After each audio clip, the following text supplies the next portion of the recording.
Okay, Robin, so because you asked me to tell you about stuff that was going on in my life, I'm gonna tell you some Raul news. My computer is finally fixed, which is the reason why you're watching this video right now, because I edited it in my computer, and it's really great to have my computer back. I've been enjoying a lot of great entertainment. I watched the entirety of Avatar: The Last Airbender, which is fascinatingly and unbelievably amazing and good.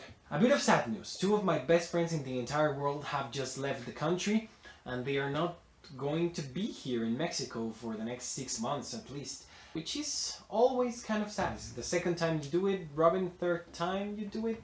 It's the third time you do it, Robin, but it's the first time this other friend does it, so yeah, it's kind of sad. And in case you didn't know, I started university. I'm in a new school, and I have new school, new friends, new rules, and I'm getting the hang of it. It's been pretty interesting to adapt myself back to school and into this new environment, which is university, but it hasn't been really difficult, so I hope for the best, and I believe it's going to be very, very interesting. And finally, the last bit of news, which aren't really that surprising at all, is that Jordi hasn't been uploading videos, and that Jordi hasn't uploaded a video yet. For ages he hasn't uploaded videos, and we hope that soon he may be able to upload a video again. But right now, Robin, for the purposes of this video, I wanted to talk to you about a thought that I had in my mind this week. It's about reality, and since in your videos you have been talking about how unlikely it is that we as individuals, any individual of us, is real, I want to talk about these realities. I want to talk to you about how there are a lot of realities, and I want to talk to you about how there is an objective truth. So, without anything further ado, welcome to Victory Wheel.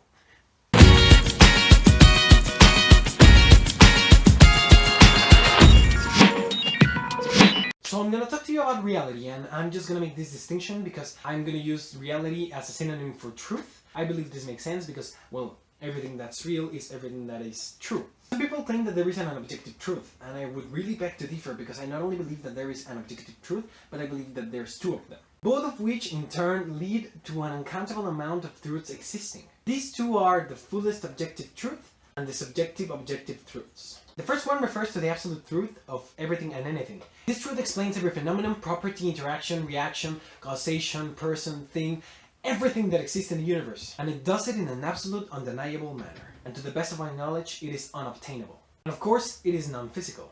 It is not an entity, it is not a being, it is not something that we can absolutely grasp.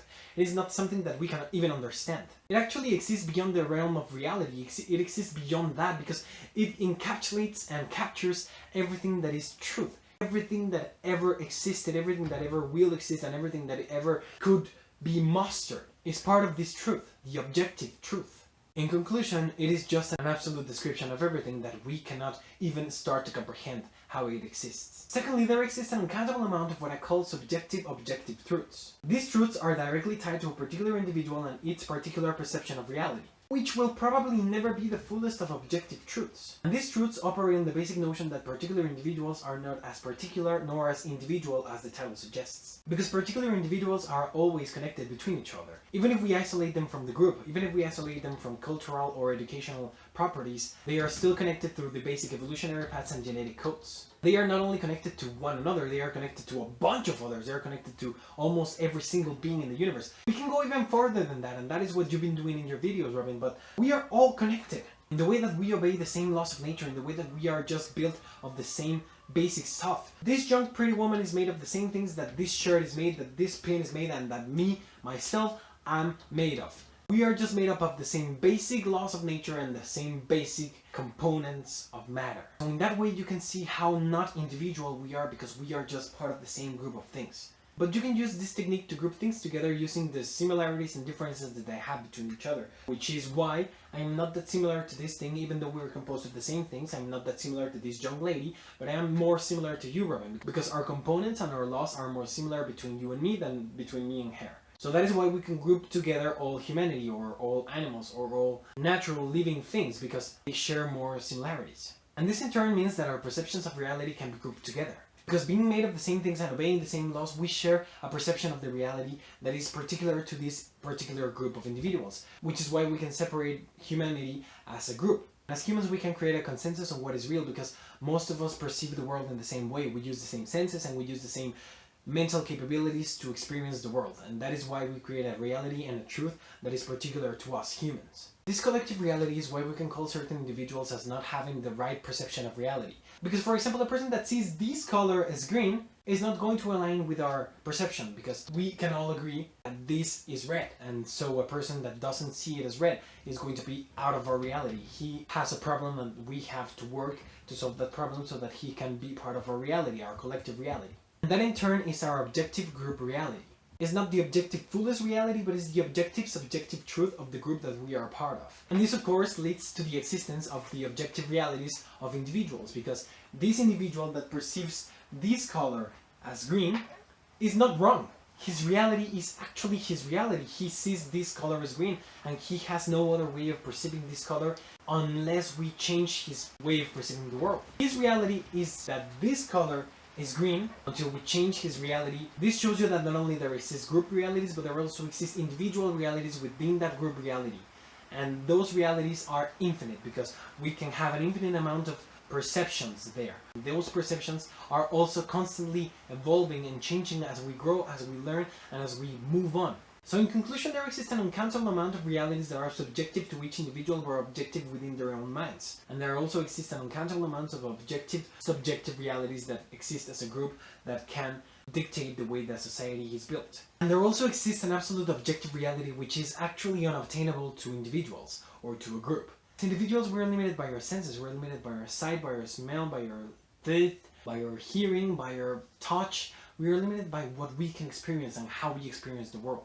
And as a group, we create a consensus on what we believe to be real, what we all agree that is real, what normal sense perceives to be truth.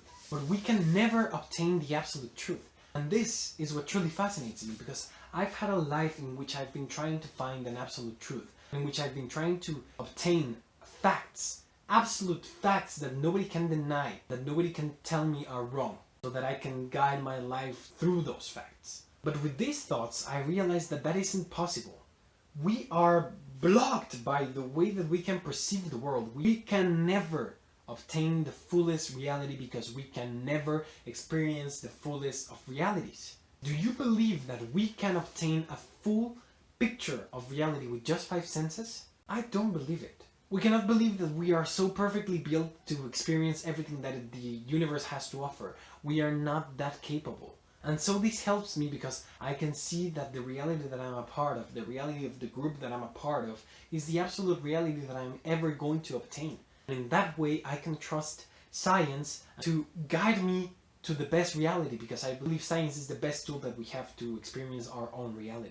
But even if science isn't the best way, even if science is just the best way that I can find, these thoughts also help me realize that my reality, my subjective reality, isn't wrong at all. This applies to you. Your subjective reality is as real as any other reality there is. Because we cannot obtain objective reality, then every subjective reality is as real as the next one.